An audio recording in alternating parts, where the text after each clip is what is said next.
राम राम जी, पैलकर साहब, सत श्री अकाल, जय श्री राम, वाहिगुरु। कैसे हैं आप? देखिए प्यारे विद्यार्थियों, मैंने सुबह कहा था कि जब आप फर्स्ट सेकंड थर्ड फॉर्म याद कर लेंगे उसके पश्चात ही हम पास्ट इंडेफिनिट टेंस को चलाएंगे। तो बहुत अच्छी बात है कि आपने सुबह के टाइम में ये याद कर लिया और कह रहे हैं हमारे पास्ट इंडेफिनिट टेंस पढ़ाइए। अभी भी दो चार भैया हैं, इनसे भी कहो ये भी सब याद करें, जिससे कि पढ़ाई अच्छे प्रकार से चल सके। देखिए मुझे कोई आपत्ति नहीं है, जैसे मैं पढ़ाता हूँ आप वीडियो बना लीजिए, कोई परेशानी नहीं है। लेकिन इस वीडियो को जब आप शेयर करेंगे, कमेंट्स करेंगे, मुझे अपनी कमियों का पता लगेगा कमेंट्स कर जब आप बताएंगे और आप शेयर करेंगे, वो देखेंगे तो वो लाभ कमाएंगे। और विद्या का धन ऐसा होता है जितना भी बांटते हैं उतना ही बढ़ता है। तो देखिए कोई बात नहीं, आप जब याद करके आप दो चार भैया रहेंगे ये भी याद कर लेंगे। तो हम पास्ट इंडेफिनिट की बात करते हैं। वैसे इसको कहते हैं भूतकाल। क्या कहते हैं? भूतकाल।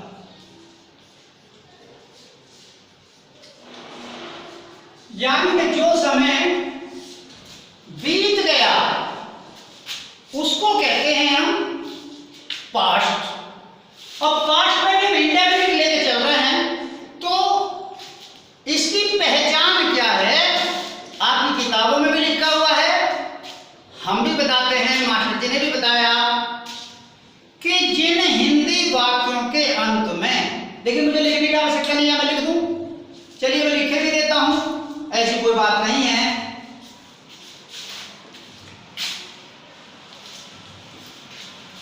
वैसे आप पहचान इनकी जानते हैं, पहले बता चुके हैं।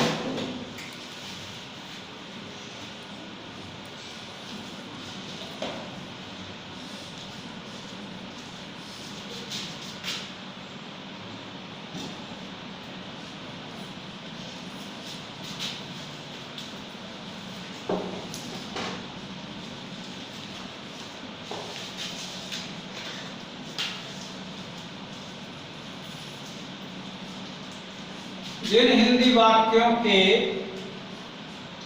अंत में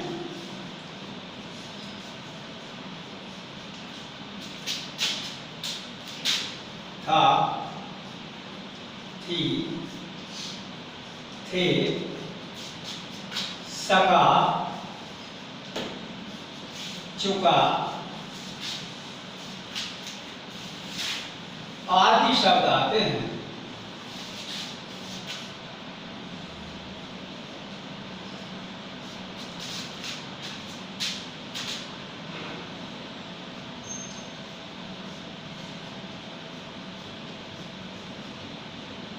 वह पास्ट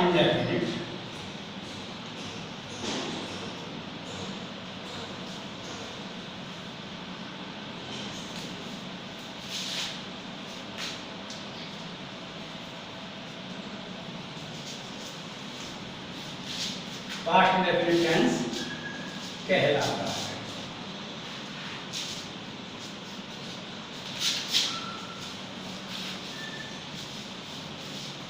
अब देखिए ये पहचान पहले आप जानते थे, आपके प्रेजेंट इंडेफिनिट की जब बात आई थी तो वहां पर हिंदी वाक्यों के अंत में ता है, ती है, ते है आदि शब्द आते थे और हमने उसको पूरे विस्तार से बताया है। यदि आपको वो वीडियो देखनी है तो फिर उसी वीडियो को देख लीजिएगा, उसमें आपको प्रेजेंट इंडेफिनिट क्लियर हो रहा है। अब हम पास्ट इंडेफिनिट को जब लेके चलते हैं तो इसमें ताती से शब्द नहीं है, इसमें जिन हिंदी वाक्यों के अंत में था, थी, थे, सका, चुका आदि शब्द आते हैं वह पास्ट इंडेफिनिट टेंस कहलाता है। अब जैसा हमने इसमें बताया था कि प्रेजेंट इंडेफिनिट में तो फर्स्ट फॉर्म प्रयोग होती है। अब इसके अंदर जो साधारण वाक्य हैं, सिंपल वाक्य हैं, उनके अंदर आपकी क्रिया की सेकंड फॉर्म प्रयोग होगी। तो एक तो यहां आपको काम आएगी वो सेकंड फॉर्म, जब याद नहीं है तो क्या लिखेंगे। इसके पश्चात जब आप परफेक्ट पर चलते हैं तो परफेक्ट के चलने पर आपको थर्ड फॉर्म का प्रयोग करना पड़ेगा, तो वो थर्ड फॉर्म वहां काम आएगी। अब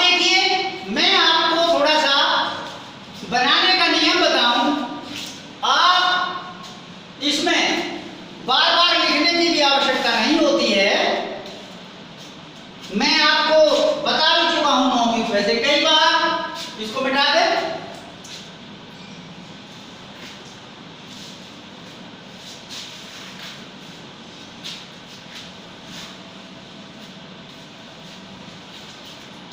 देखिए कोई नई बात नहीं है अनुवाद के नियम में।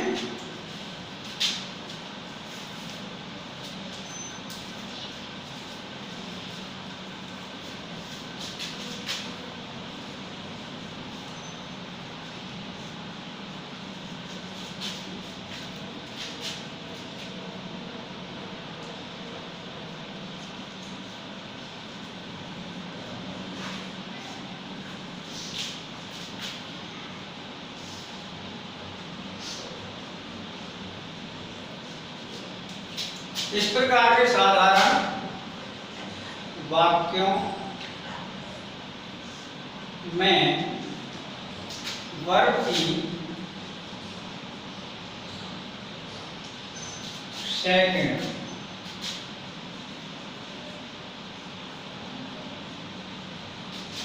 सेकंड फॉर्म का प्रयोग होता है।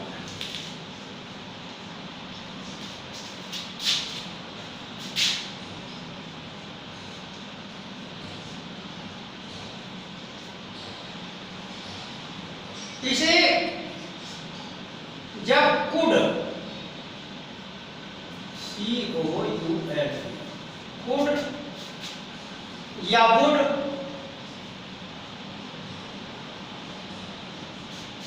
शब्द का प्रयोग करते हैं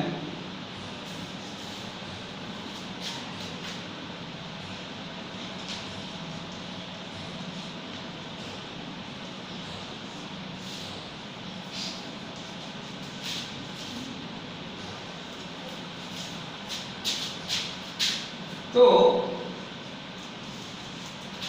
वर्ब की फर्स्ट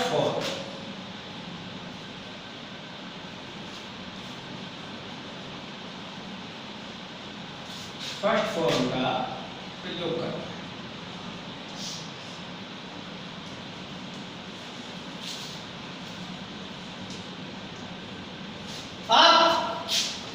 मैंने बताया कि केवल साधारण वाक्यों में वर्ब की सेकंड फॉर्म का प्रयोग होता है।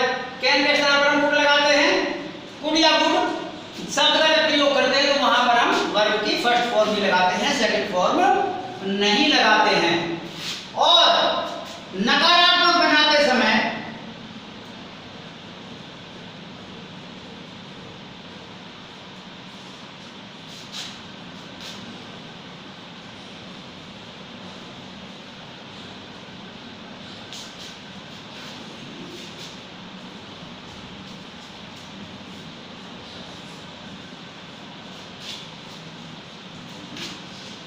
नेगेटिव बनाते समय डिड नॉट,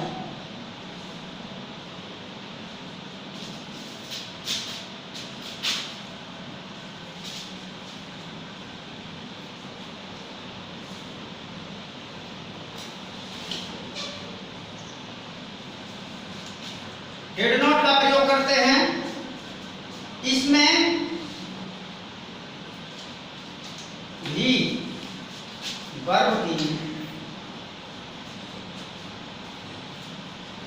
फर्स्ट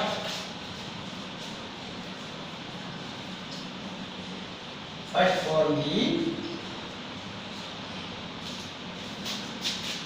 प्रयोग करते हैं।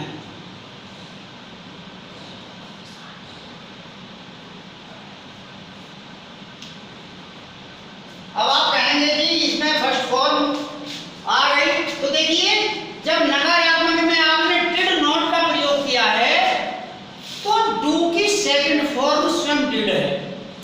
तो एक ही सेंटेंस में दो दो क्रियाओं की थोड़ी वो जो है डबल सेकंड फॉर्म प्रयोग होगी।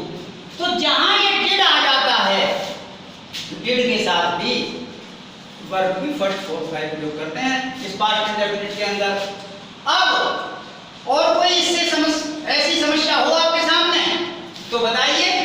अब मैं आपको एक एक दो दो सेंटेंस लेकर के चलता हूं, आप जो है इसको देखेंगे ध्यान से किस प्रकार से आप सेंटेंस बनाते हैं। तो मान लिया आप कहें कि मीरा ने एक गीत गाया, मिटा दें इसको, देखिए मिटा देते हैं।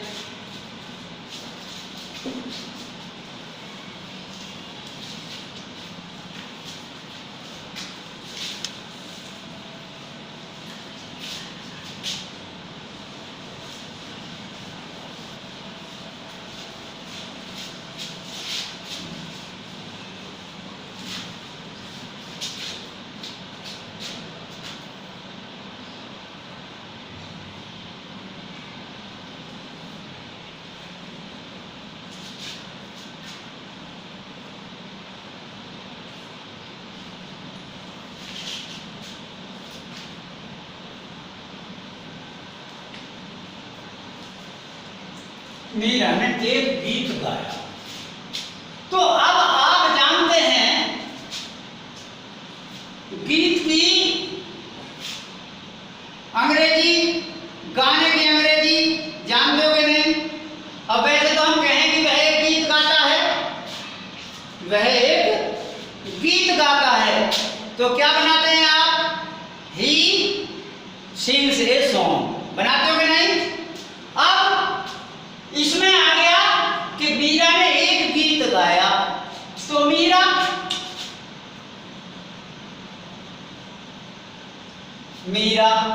sang ए सॉन्ग। अब देखिए सिंग की सेकंड फॉर्म sang है, ठीक है। अब ये यहां काम आ गया आपकी। अब इसी को यदि हम बदल दें कि मीरा ने एक गीत नहीं गाया, मीरा ने एक गीत नहीं गाया, तो भाई चौक ले लेते हैं।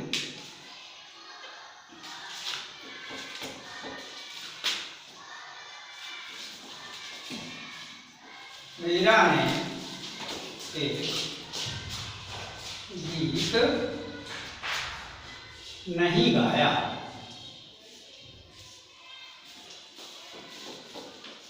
तो अब देखिए यहां पर फिर डिड नॉट जब आ जाएगा, Meera did not sing a song, ये बन जाएगी। अब जब डिड नॉट आएगा तो वहां पर क्रिया की फर्स्ट फॉर्म ही प्रयोग होगी। अब नॉट ना तब भी जब डिड आ जाएगा तब भी फर्स्ट फॉर्म ही प्रयोग होगी। क्या मीरा ने एक गीत गाया,